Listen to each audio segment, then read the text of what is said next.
The screech of metal against concrete sliced through the afternoon like a scream. I spun around to see my sister Megan climbing out of my brand new SUV, a smirk playing on her lips as if she'd just won a prize. The long silver gash across the black paint caught the sunlight like a wound that would never heal. But this wasn't just about a car. This was about years of being invisible in my own family. Relax, Claire, Megan said, tossing the keys in her hand like it was no big deal. It still works. It's not like I totaled it. Her voice dripped with mockery, as though every late night I'd worked, every meal I'd skipped, every sacrifice I'd made meant nothing. That SUV wasn't just metal and leather, it was proof that I wasn't the failure they'd always painted me to be. My mom stepped onto the porch, arms crossed. Oh, stop it, Claire. She didn't mean to. Don't blow this out of proportion. The words hit harder than the scratch itself. In this family, Megan could do no wrong, and my victories were always minimized. Before I could respond, the front door creaked open. Ethan stepped out, his tall frame commanding attention immediately. His eyes found mine first, noticing the tears I was trying to blink away, then locked onto the damaged SUV. What happened? His voice was low but sharp enough to make everyone freeze. Megan snorted. It's just a scratch. No big deal. Mom chuckled. Exactly. Claire is overreacting as usual. Ethan didn't smile. His jaw set like stone. Then I guess it's time to explain whose car that really was. The air went still. Even the clock on the wall seemed louder. Megan forced a laugh. What's that supposed to mean? It's Claire's car, isn't it? She probably saved her waitress tips for years to buy it. Ethan stepped closer, his gaze cutting through their arrogance. No, Karen. That SUV isn't Claire's. It's mine.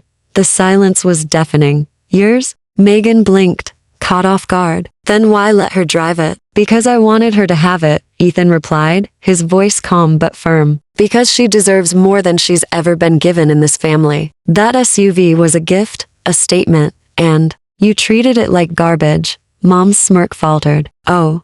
Come on, Ethan. It's not that deep. Megan made a mistake. It is that deep, Ethan said sharply. You laugh when Claire's hurt. You minimize her struggles. You've turned every achievement of hers into a punchline. But you're quick to excuse Megan's carelessness, no matter how much damage she causes. That's the problem, he continued, his voice growing stronger. You think everything can be brushed aside. But let me make this clear. You didn't just scratch a car. You disrespected what Claire has worked for, what she's endured. And you disrespected me by treating my gift to her like it meant nothing. Megan looked away, her usual confidence cracking. Mom's jaw tightened as she searched for words. I stood frozen, my chest burning with a mix of vindication and grief. For once, someone was saying out loud everything I'd kept buried. You're overreacting, Mom muttered. No, Ethan shot back. I'm finally reacting because Claire has stayed quiet too long, and it's time this family understood that silence doesn't mean weakness. My breath hitched. This time, the tears weren't from humiliation. They were from the power of finally being seen. I stepped forward, my voice trembling at first but growing stronger. All my life, you've belittled everything I've done, every job, every milestone, every moment I was proud of. You laughed. You acted like I was lucky to exist in your shadow. But today, I realized something.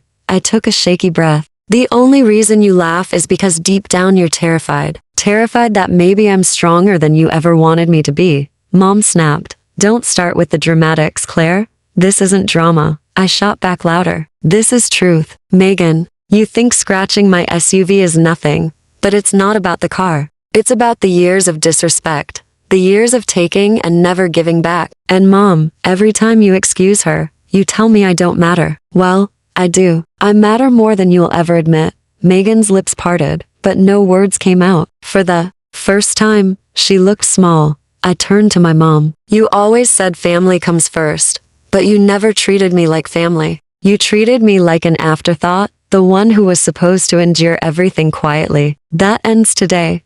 Mom's voice cracked. You're being ungrateful, Claire. Everything? I cut her off, my voice rising with years of bottled pain. What exactly did you give me? Constant comparison to Megan. Being told I wasn't good enough no matter how hard I worked. You didn't give me love. You gave me lessons in survival. And now I've survived long enough to finally stand here and say I don't need your approval anymore. The silence afterward was suffocating. "So what, Claire?" Mom finally said. "You're just going to cut us off over a car?" I shook my head. This was never about the car. It's about respect. It's about dignity. You could have asked me how much that SUV meant to me. You could have apologized. But instead, you laughed. You always laugh when it comes to me. Well, the laughter ends here. Megan's voice was smaller than I'd ever heard it. "So, what do you want? Do you want me to beg? To say sorry?" "I don't want words, Megan. I want growth. I want you to realize that carelessness isn't cute. That taking people for granted has consequences, and that I'm not your punching bag anymore." Ethan stepped in, his voice final. "Here's the bottom line. Claire deserves more than excuses. If you can't offer her real respect, then stay out of her life because we're done entertaining people who only show up to tear her down." I finally exhaled and said the words I'd been too afraid to speak my whole life. "You don't get to decide my worth anymore.